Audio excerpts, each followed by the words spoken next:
You ever watch someone torch their own house and then act surprised when it burns to the ground? That's exactly what it felt like watching our new CEO, Miranda, blow up everything we built just because she couldn't stand that the smartest guy in the company wasn't flashy, wasn't loud, and happened to use a wheelchair. Let me back up a sec. I used to work at this biotech company. Not the biggest, but we were doing all right. Pretty close to a breakthrough in a couple areas, and a huge part of that was because of Hank. He was this older guy, late 70s, rolled in every morning like clockwork, in his beat-up motorized chair, coffee in hand, always humming something off-key. Didn't talk much, but if you needed help with a machine, a process, or honestly, anything, Hank was your guy. The man invented half the equipment we used, literally. His name was on the patents. He wasn't just respected, he was the foundation. Then our old CEO retired, and in came Miranda Holtz, sleek suit, Ivy League resume, and this chip on her shoulder the size of Texas. From day one, she walked in like she had something to prove, moving departments around like puzzle pieces, rewriting protocols, making a mess of systems that were working just fine. It wasn't leadership, it was chaos wearing heels. And for some reason, Hank got on her radar. Now Hank, he didn't push back. He didn't argue. He just kept doing what he always did, quietly making the company run. But Miranda didn't like that. Maybe it was his silence, maybe his age, or maybe just the fact that everyone respected him more than they respected her. Whatever it was, it boiled over one afternoon. I still remember it. She pulled him into her off, and even though the door was shut, her voice came through clear. You think because you're old and in that chair, you get special treatment? You're dead weight. You're out. Today. Yeah. That happened. By the end of the day, Hank was gone. No farewell. No warning. No severance. Just gone. The lab felt different immediately. Cold. Hollow. But Miranda. She strutted around like she'd accomplished something. Like she'd finally cleaned house.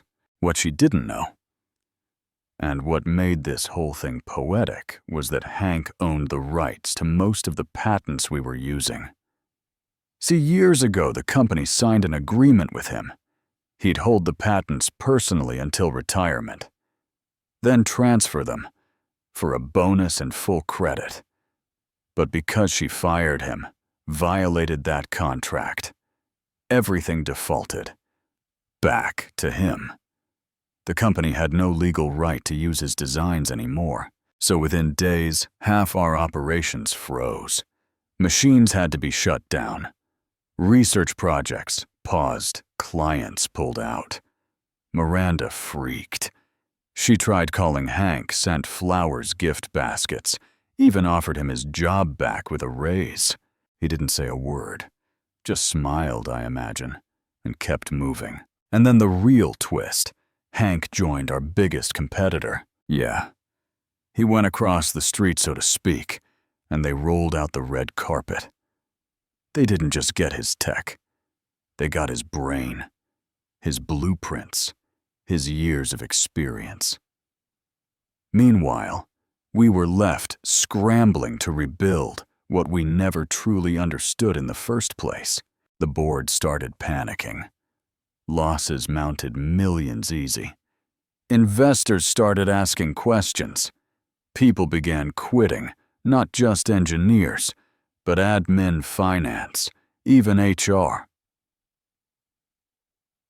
No one wanted to stay on a ship that was clearly sinking. I hung on longer than I should have, maybe out of loyalty or curiosity. But when two of our biggest accounts pulled out in the same week, I packed my bag and walked too. I heard Miranda tried to cover it up, told the board she had a plan, tried blaming middle management. But the damage was done. 3 months after she took over, she was forced to resign. Quietly, of course. No press release, no farewell party. Just a silent walk out the back. I still remember that moment watching her car pull away from the office parking lot. Not a single person waving goodbye. And Hank, he's doing great. His new company is thriving, last I heard. They've tripled in size, rolled out 2 new products based on his systems, and started recruiting people who used to work with him, the ones who left after he did. But here's the part that sticks with me. Hank never once raised his voice, never lashed out. He didn't try to destroy Miranda, he just let the consequences unfold. That's the kind of quiet power that speaks louder than any CEO title ever could. You know, there's something about watching someone underestimate the wrong person. Miranda thought Hank was weak because he was quiet, because he didn't play her games. But in the end, he didn't need to fight back. The truth did it for him. So here's where I'm at. Do I think she got what she deserved? Yeah, I do. But I also wonder, what if she had taken the time to listen? What if she'd seen Hank for what he was, not an obstacle, but a living asset?